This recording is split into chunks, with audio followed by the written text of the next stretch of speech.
Once upon a time there was a girl named Eureka in a small village with her father. Her father was a kind and good man, and he led the village and showed Eureka who she is. But one day something happened, and this something is something that Eureka will never forget. One day a horrible fire took place in her home village, and she watched her father burn to ashes, and she did nothing but stand there. Eureka afterwards was never the same. She changed everything about her, and she became a heartless vigilante to make money for no reason. Eureka reminds herself every day that she could have done something, but she didn't. Maybe a few weeks after becoming a vigilante, Eureka tried to give life another chance, and she came across a stone that said it would give her whatever she wanted. But instead of that, she unknowingly released a demon on the world. For a while, Eureka was starting to like life again and stopped blaming herself. But one day the stone was in her head and she heard a demonic voice that said, "You'll pay for your sins." This made Eureka panic.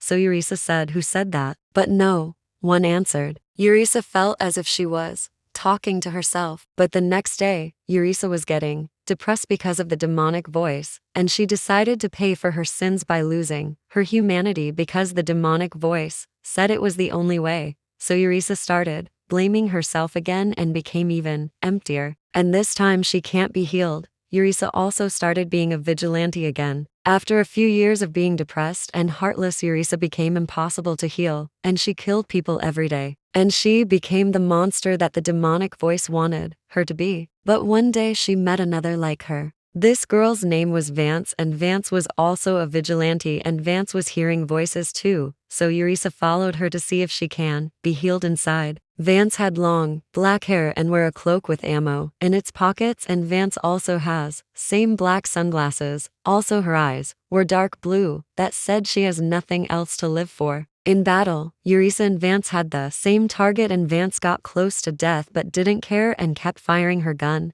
And Eureka was trying to help, until Eureka sees Vance get shot in the arm, and without a thought Eureka runs to pick up Vance and check her wound, and Vance thanked her, and they decided to team up. When Eureka was finished bandaging Vance's wounds, and Vance felt much stronger because Vance in the past can only remember asking for help and never getting any. So this interaction with Eureka was calming for Vance. Vance was finally feeling something called relief and happiness. A few weeks after that, Vance had an interaction with the demonic voice, the same one who is telling Eureka to strip herself of humanity. Vance is different though. The demonic voice constantly tells Vance she failed to keep her family safe from herself and to kill herself. This is why Vance wanted someone to just help her out from the pain, because Vance started to go insane and became depressed. A few years later of fighting together, and eventually they joined each other for good and made a promise: help each other and don't leave the other hanging. After that, Eureka and Vance came across some cool perks, and they immediately agreed to take it. The day when Vance and Eureka used their perks in battle, but Vance was new to perks, seeing as she hasn't ever used one before. So Vance follows Eureka everywhere, and Vance suddenly has the urge to repay Eureka for saving her life. However, in battle Eureka was about to get shot by their target, and Vance jumped in front of Eureka, taking the final blow for her, and Vance says, "Eureka, can you promise me that you will live a good life?" And Eureka said, I can't promise you that, Vance. I'm sorry." And Vance finally fell to her knees and cried for the pain, and she died, and her hair was no longer light gray, but now it was a lifeless gray, and her eyes were lifeless too. Nothing left.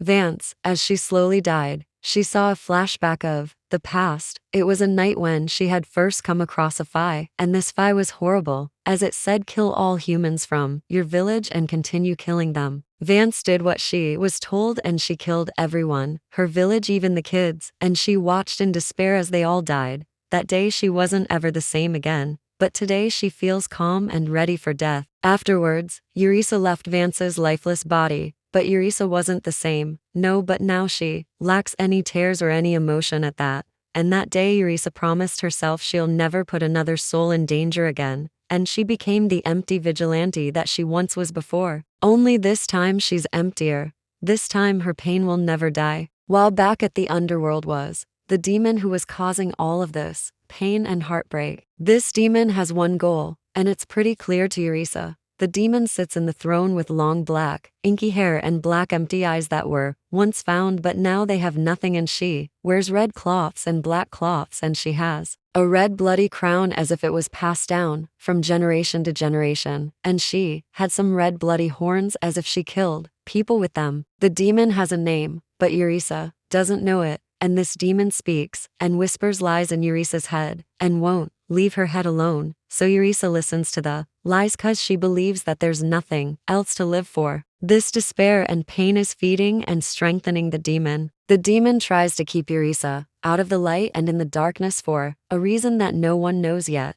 Eureka has guessed something dumb, but it's a guess. I believe she's talking to me because she and I are related, but she doesn't really know what. Do you think? Eureka for months kept fighting and became even emptier and weaker inside, and her life felt like it was slipping away from her as she hears the demon whispering and lying to her. But instead of messing with her mind again, the demon gives Eureka a present with the note saying, "I want you to have a happy day today, my little Yuri." And Eureka gasped and opened the package and found a stone. Not just any stone, the same stone she encountered a few years ago, and she decided to take it because she feels that nothing will happen this time. Once she made contact with the stone, it glowed a red that blinded Eureka, and Eureka stepped back and saw a glimpse of the demon, and the demon spoke faint words before Eureka passed out, and the demon said, "Hello again, world. Velmora is home." And Eureka passed out, and the Velmora laughed evilly as Eureka's closed, and before she knew it, Eureka saw nothing but the endless void as she fell unconscious.